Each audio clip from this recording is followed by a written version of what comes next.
Welcome to Defined. Welcome to our living room. And welcome to our conversation. Grab a cup of tea. I've got green. Francis has got black. The normal. Oat milk, guys. Hi. So welcome to the series. We're just wanting to talk about love in lockdown. And I don't mean dating. This ain't a dating show. Some of us single. Help a sister out if you can. We're talking about the love that has carried us through lockdown, and the love that we realise is the power to get to surviving a pandemic. So our first episode, we're going to discuss friendship and the power in friendship and the power in the other. So grab a tea, grab a gin, and let us begin. Okay, so this episode we just want to talk about the realities of isolation and how isolation and being alone or being in quarantine, being in lockdown has drawn out, I think, our need for another, the need for community, the need for family, the need for friendship, the need to be around those that you love. And I think Instagram, TikTok, Snapchat, all of them things there have helped us stay connected, but also uncovered maybe the depth of our friendships that we have, or the who is really there for you and what does that mean, and who has really had your back through this time.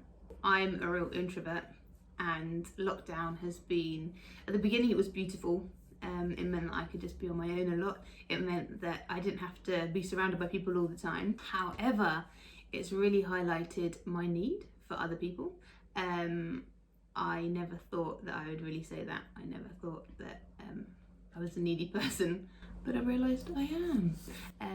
And being blessed to live with this one, the one on my left, she's really just been a great support, a great encouragement. She's been an amazing sounding board. I can live in my head a lot and overthink things, and I realised the power of just sharing those thoughts and having somebody to tell you actually it's not quite true, or you've distorted a thought and you've made it something that it's not. So yeah, I guess it's been amazing to have had somebody to reflect on things with. It's not been comfortable, but it's definitely a way to help through. Yeah, so we're just going to really unpick in our first episode the power of friendship and the need for friendship. And we want to just kind of discuss sometimes the uncomfortabilities in it, the challenge that's in it, but also what is a good friend, because I think a lot of people don't know what a good friend is, or they have fake friends around them, or they have people that present one way and really and truly you ain't got my back. So yeah. Quick little intro. So Cheech and I, we've been friends probably for about 10 years. We've been living together for 3 or 4 years now. And we are two, as you can tell, like just completely different people, but I am so grateful for our friendship. What would you say? I'd say if you could pick two more opposite people, you probably couldn't. Yeah. And there's times I'm like, how are we actually friends? My guy. Legit. Like, we're very different. But honestly, it's probably been one of the most defining friendships I've ever had. A friendship that's really uncovered things that I didn't even know that I was just holding in my hat. But also a real backbone, because our God is good and he knows what he does when he brings people into your life. That you might at first glance be like, really? Are you sure? But in reality, it's beautiful, and it's the beauty of difference, it's the beauty of acceptance, it's the beauty of lifestyles, and it's the beauty of London, I suppose. From one road to the next, there's difference. For sure. From one room to the next, there's difference. Big difference. But within that, there is so much joy. Yeah. There is growth, there is beauty. I know for me, this last few years, especially living with Cheech, I've grown a lot into who I feel God's called me to be, who he intended me to be, but I'd never had the confidence to step out in that. And she's been that real support, that encourager, that uncomfortable person. But again, all in love, with her heart to encourage. And I think on my side, I'm joking. On my side, it's been someone who loves differently from me, but it's a love that I didn't know I needed. Taught me practical things, encourages me in all that I do, allows me to feel what I feel, even if she don't get it or don't understand it. But then always brings it back to what would God do? What would Jesus say? And you know, people that just, it's just life speaking, for real, guys. This world is so negative. And then there's people that really just speak the truth. Friendships that have difference can challenge you, okay? When I mean challenge, it's not abusive, it's not shutting you down, it's not attacking you, but a good friendship will challenge you. And I think in our friendship, I think Frances can back it up, that at times there's that person that will ask you a question, you don't want to hear it, but you need to hear it. And I think that's the beauty in our friendship, is the fact that I think during this lockdown 1, I don't know if it's lockdown 1, how many lockdowns? Anyway, lockdown 3, we're in 3.0, so lockdown 1, with the first one, it was spring, summer, Black Lives Matter. And it's so funny because I always say to Frances, I feel like we go through things before the world went through things. It's so strange. I'll give you a story. So our backgrounds are very different. Man's Nigerian, English, Irish, 20-something, 30-something, single parent upbringing, both parents there. Just demographics, if we were going to do we've grown up differently. And I think that has been a challenge because the way we see things at times ain't the same. But there's a beauty in it because it's actually showing the beauty in diversity. So Black Lives Matter happened, and before that, I don't know, I just went through, I don't know, sometimes just an internal struggle. Like, I was just, everything was just beating me. I was just walking, going to work, getting the bus, seeing all my people then working in Hackney, just very different climate from where I live. And then Frances' job is very different to mine. So I'm working with underprivileged, deprived families. Frances is working with very wealthy. And I come back and then Frances will tell me the problems of her job and I'd be like, but like, it was just, every difference was accelerated. And then Black Lives Matter happened and I said, whoa, we're here again. And it just felt like, God, I'm just tired of feeling like the underdog. I'm tired of feeling like the world that has really portrayed hate on black people for the sake of being black, and then being black and being underprivileged, and then the struggles that they face, and then sitting in a very privileged white area and then hearing the struggles that they think are struggles. It was just a lot. And it came to a bit of a internal, and then externally it happened. But at that time, the beauty in our friendship was the fact that we could talk. We could walk through the uncomfortability. I remember having a discussion with Frances about white privilege. The first thing she asked in her defence was, it's like, can I act less white privilege? I'm like, Frances, you can't act it. It's a thing. It just is.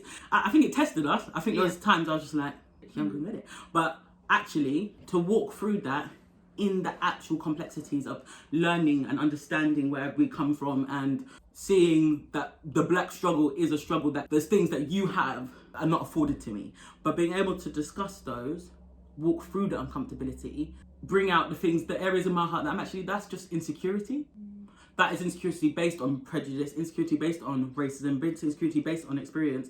However, because you're in a situation doesn't make you who you are. So walking out that, like, okay, this is what I've experienced. This is how our lives are different. But being able to, talk it out, walk it out, and still be like at times very unresolved. Like during this lockdown point 3, I'm teaching Frances slang and she's teaching me about thread counts. If you know, you know, but I didn't know. 2 twos are now. She learned 2 twos now. Like, I learned a lot. I remember having that conversation because years ago someone had talked to me about white privilege and I didn't get it. Like, I didn't. And I'm ashamed to say, maybe I didn't question more. I didn't think anything of it. And then having the chat with Cheech and just realising the way that I see her isn't always the way that she sees herself. So I see her and myself as the same, in that we live in the same world. We live in a society that we can work in, and we get paid in, and all these sorts of things. But I didn't realise the extent in the way she then sees people look at her, if that makes sense. So that really opened my eyes, because I was like, well, I don't think this and I don't know that, but it doesn't mean that it's not happening just because I don't see that. And I need to see that, because in order to see a change, we need to be aware. And so that was, for me, a real big thing. And it broke my heart. It really did, because this is where I was saying earlier about our thoughts need to be challenged. Like, I can think that everyone sees the same way that I do. And so when it comes to Black lives, when it comes to any race, I can see things and just think that's how our brains are wired. But having these conversations, you realise, no, they're not. And having a safe place to talk these through, because I feel stupid talking to Chichi about these things, thinking, oh gosh, how do I not know this? I'm like 10 years older than her and I've lived life and lived different lives, and how can I not be aware? But I haven't lived in her shoes. And I haven't lived in hers. And yeah, that's it. Like I've lived through these eyes. I've seen this life, and just as Chi has. But yeah, I think we're just drawing upon what friendship has done in lockdown. And I think in many homes, in many friendships, relationships during Black Lives Matter, discord, hagarist everywhere. But because it's purposeful, if it is purposeful, you progress with that relationship. If there comes to a point, if Francis was a full-out racist, it's just not gonna work, is it? But the fact is, a good friendship will challenge you. A good friendship is an open space to see difference, talk about it, open it up in a safe space, and a safe space to agree to disagree as well. Like, we don't agree about everything. We don't see money the same way. We don't see a lot of things the same way, but it doesn't take away from that. I think there is a beauty in that. Yeah. And I think it's a beauty that God reflects in humanity. Like, sometimes I think when I think about God, I'm like, God, how is it that you know how many billion people that you made and their individual personalities and their individual differences? But that is, if you think about it, that's a reflection of who he is. Like, the difference that we have in our world is the complexity and the beauty in him if we're made in his image. So I think, yeah, we have different experiences. Francis' Saturday job was riding horses. Or whatever. When I was very little. Cleaning out stables. I ain't rid a horse, you know? So it is what it is. We've just spoke about our challenges as a friendship, but we want to like define what a good friend is, just for people like that are looking at their circles and thinking, I'm not sure. Are you really adding to my life? Are you going to help me progress? Will you bring wealth to me? Will you mention me in good situations? You know, what is a good friend? So I'm just going to talk about what a good friend is. I think there's also layers of friendship, which maybe we won't discuss now. But when I'm talking about friends, I'm meaning like a close one. The ones that knows the real you. I call them the OGs. The OGs, the fam, the squad. The squad. But the main thing is somebody who's there for you. Somebody who will speak life to you. Someone that you can just be real with. Like, you can look at them and see there's something wrong and just ask that question, what's up? And there'd be a comfortability to be able to say, actually, however big or small the thing is, that's it. I feel, you need to have somebody who wants to listen. Yeah. Because if friendship is a two-way street, like, if you've got friends that you're just doing for, and there's nothing coming back, like, that's not friendship. That's called work, bro. That's called service. All right. Exactly. I'd say a true friend should encourage you, yes. Yeah. Should support you, yes, but shouldn't follow you and support you to do nonsense. Okay. Yeah. Yeah. And on that, I think it's a big thing of, like, for your friends, you want to encourage them and you want to say yes. You want to say, yeah, this is great, this is good for you, this person in your life, they're fab. But when that person's actually not helping them, does that make sense? I knew someone who there was somebody in their life that was actually really not good for them, but they couldn't see that. And they were like, oh, but this person could change, this person, they do a little good thing for me, and it makes you feel great. But the reality is that my friend's peace was taken away.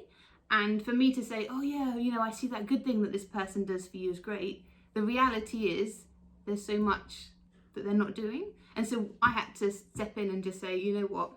Like, my heart wants to be an encourager in this and say, maybe this could work. But the reality is, it's breaking you down. And yeah, does that make sense? Yeah. And I think true friendship should only ever speak life into a situation. And sometimes life, it comes with, when we say we speak truth, but we speak the truth in love, like that scripture. Like, we can't say that everything is right, because it's not right. If your friend said, oh, tomorrow I'm planning on, I don't know, stabbing this person, you can't say, good for you. No. Like, the truth is, yes, you're hurt, yes, you're angry, this person might have done you wrong. However, if you do that, X, Y, Z is going to happen. Like, speaking truth in love and speaking life, like, your relationships. If that person, you're around that person and you don't feel like you can be yourself, number one, it's not friendship. Cut it out. Number two, it's like, if you're not encouraging me to be the best me, I want to call out the beauty in who you are, call out the power in who you are, call out the strength in who you are.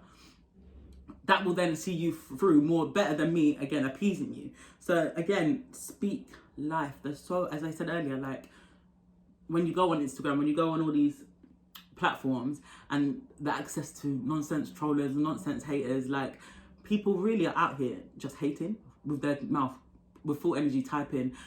If your friends are the same people that are doing that, that's not a friend. How can you be fighting everybody in the world and call it, some of them you're claiming as your friend? That's not friendship. So speak life. Encourage your people. Like, I know that I have people that I know, acquaintances, as far as talking about levels of friendship. There's people that you know that be like, oh, they were friends. You might think I'm your friend. But my real friends are really like, they're the ones that, if you know something, when something happens, who do you need to tell? That's the people that come to your mind. That's your people. Iron that sharpens iron. David and Jonathan in the Bible. Francis and Chichi in Mill Hill. You know? It's, who will make you be the best you, essentially. That's how you evaluate if that person doesn't make you feel safe, if they're not someone that encourages you to grow, it's not someone that supports you, someone that speaks life into your situation. If they can't meet those 4 criteria, 2021, we ain't got time. Have we not just survived a pandemic, guys? And I think another thing is somebody who's got time for you. In this world, like, we can get so busy in life, but a real friend has got time. They'll make time, and I think that's a real thing. Quality time, I know for one of my really good friends, is her love language. That's how she knows that she's loved. And for a while I stopped making time for her, not intentionally, just because life got busy, but I realised the effect that was having on our friendship, so I chose to make the effort to give her more time, and it's blossomed. It's been really helpful. So I think it's, again, with that two-way street, it's looking at your friends and what you can do for them, but also it is what can they do for you, which sounds really, in my head, that sounds like really awful to think, oh, what can somebody do for me? But it's how can they strengthen me? How can they pull out the good in me? Because sometimes I find that really hard to do, bring out the good in me, whereas I'll see it in Cheech. I see so much greatness in her, and so that is one of the things that I love about each day is like, okay, well, how can I help her to bring this out? How can I encourage her? Because this girl's got big dreams. This girl's got big goals, and she's a power force anyway. Like, she's really determined, and she's a go-getter. But sometimes you just need that little gentle voice when you feel tired yourself of like trying to go get. Like, you just need that little voice to be like, hey, I see this. How can I help you do that? And with France, she will shy herself, put herself back, think that she is the server, the cupbearer, the person that is always meant to be helping other people. But for me, it's like, no, you don't see that the power is in you, and stop underestimating yourself. Stop shying away from things. And sometimes I'm like that person that will push you even if you don't want to do it. I will say, come on, let's go. Like, I made Francis do speed dating. And like, just putting, like, again, we're opposite, so my strengths and her strengths are different. So she uses her strengths to when I need it, and hers is to just, again, seeing the person, seeing them for who they really are, and making sure that they see that despite of what their mind might be telling them. So that's it. Like, what you see, make sure that you see life in that person, but number 2, call it out, because they might not think it or see it, and just need that encouraging word. Another thought I just had is, a friend forgives. I think that is something, like, this girl, like, she could walk out so many times because of things that I say or things that I do, or some of it's unintentional, some of it is intentional, because just I'm very mean. No, just kidding. But and I think being fast to forgive, I think that's a really important thing in a friendship, because if you hold that anger, if you hold that frustration towards that person, it just becomes a big mess, and friendships fail as a result, So that's our top tips for being a friend.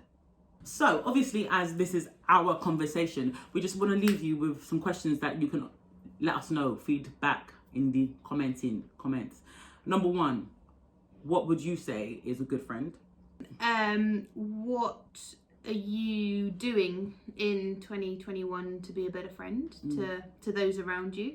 I think it can be very easy to make resolutions. That's the one. See, she finishes my sentences. She's got my back. But make resolutions, but relational ones, and it could be, oh, I want to start dating. I want to do this. I want to do that. Where is it for your friends? How is it that you could make resolutions to become a better friend? What do you need to do? And if you don't have great friends, it's not the end of the world, but we just want to encourage you to pray for them. Ask God to bring good friends into your life, because he's a God who wants us to grow, to be in community, to have friendships. Like, he is the author of love, and friendships are based on love. And so I just want to encourage you to pray for them. Yeah, that's it. Let us know, because again, it's our conversation. We want to chat with you, not at you. And I think I just want to underpin what we've been talking about, like in Ephesians 3:17-18, it talks about the church and becoming one, and in that it talks about placing an emphasis on that together we can experience the breadth, the depth and the height of his love, and that is not isolating. That's not alone. Obviously I'm saying it's not isolating and we're in isolation, but it's not that you experience those things on your own. Like, we were born for community, we were born for relationship, we were born not to be alone. And isolation can bring that out. That's quite painful. So if you need prayer, let us know, write it in. We'll pray for you. Love to pray for you. That's all we can give you. We ain't got riches. We've got time though. And we've got a God that hears. I'm joking. And so we've got you and you've got us. So thank you for joining our conversation. Thank you for being part of Defined. We are a community that is defined by love and by support and encouragement. So welcome to our channel, and I hope you enjoyed the first episode. See you later.